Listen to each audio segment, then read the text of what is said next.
17वीं पुतली विद्यावती ने जो कथा कही वो इस प्रकार है। महाराजा विक्रमादित्य की प्रजा को कोई कमी नहीं थी। सभी लोग संतुष्ट तथा प्रसन्न रहते थे। कभी कोई समस्या लेकर यदि कोई दरबार आता था, उसकी समस्या को तत्काल हल कर दिया जाता था।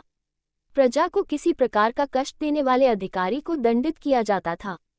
इसलिए कहीं से भी किसी तरह की शिकायत नहीं सुनने को मिलती थी। राजा खुद भी वेश बदलकर समय समय पर राज्य की स्थिति के बारे में जानने को निकलते थे। ऐसे ही एक रात जब वे वेश बदलकर अपने राज्य का भ्रमण कर रहे थे तो उन्हें एक झोंपड़े से एक बातचीत का अंश सुनाई पड़ा। कोई औरत अपने पति को राजा से साफ साफ कुछ बताने को कह रही थी और उसका पति उसे कह रहा था कि अपने स्वार्थ के लिए अपने महान राजा के प्राण वो संकट में नहीं डाल सकता है।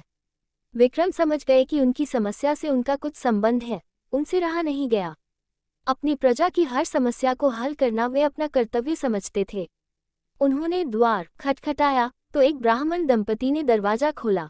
विक्रम ने अपना परिचय देकर उनसे उनकी समस्या के बारे में पूछा तो वे थर थर कांपने लगे।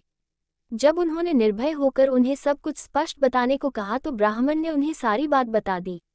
ब्राह्मण दंपति विवाह के 12 साल बाद भी निस्संतान थे। इन 12 सालों में संतान के लिए उन्होंने काफी यत्न किए। व्रत, उपवास, धर्म, कर्म, पूजा पाठ, हर तरह की चेष्टा की पर कोई फायदा नहीं हुआ। ब्राह्मणी ने एक सपना देखा है। स्वप्न में एक देवी ने आकर उसे बताया कि 30 कोस की पर पूर्व दिशा में एक घना जंगल है जहाँ कुछ साधु सन्यासी शिव की स्तुति कर रहे हैं। शिव को प्रसन्न करने के लिए हवन कुंड में अपने अन्न काटकर डाल रहे हैं। अगर उन्हीं की तरह राजा विक्रमादित्य उस हवन कुंड में अपने अन्न काटकर फेंकें तो शिव प्रसन्न होकर उनसे उनकी इच्छित चीज मांगने को कहेंगे।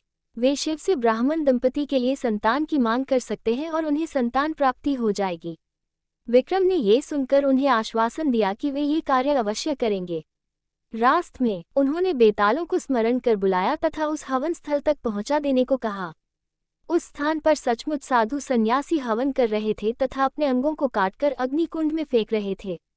विक्रम भी एक तरफ बैठ गए और उन्हीं की तरह अपने अंग काटकर अग्नि को अर्पित करने लगे।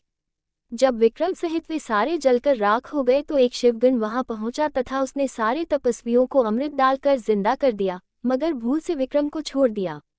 सारे तपस्वी जिंदा हुए तो उन्होंने राख हुए विक्रम को देखा। सभी तपस्वियों ने मिलकर शिव की स्तुति की तथा उनसे विक्रम को जीवित करने की प्रार्थना करने लगे। भगवान शिव ने तपस्वियों की प्रार्थना सुन ली तथा अमृत डालकर विक्रम को जीवित कर दिया। विक्रम ने जीवित होते ही शिव के सामने नतमस्तक होकर ब्राह्मण दंपति को संतान सुख देने के लिए प्रार्थना की। शिव उनकी परोपकार तथा त्याग की भावना से काफी प्रसन्न हुए तथा उनकी प्रार्थना स्वीकार कर ली। कुछ दिनों बाद सचमुच ब्राह्मण दंपति को पुत्र लाभ हुआ।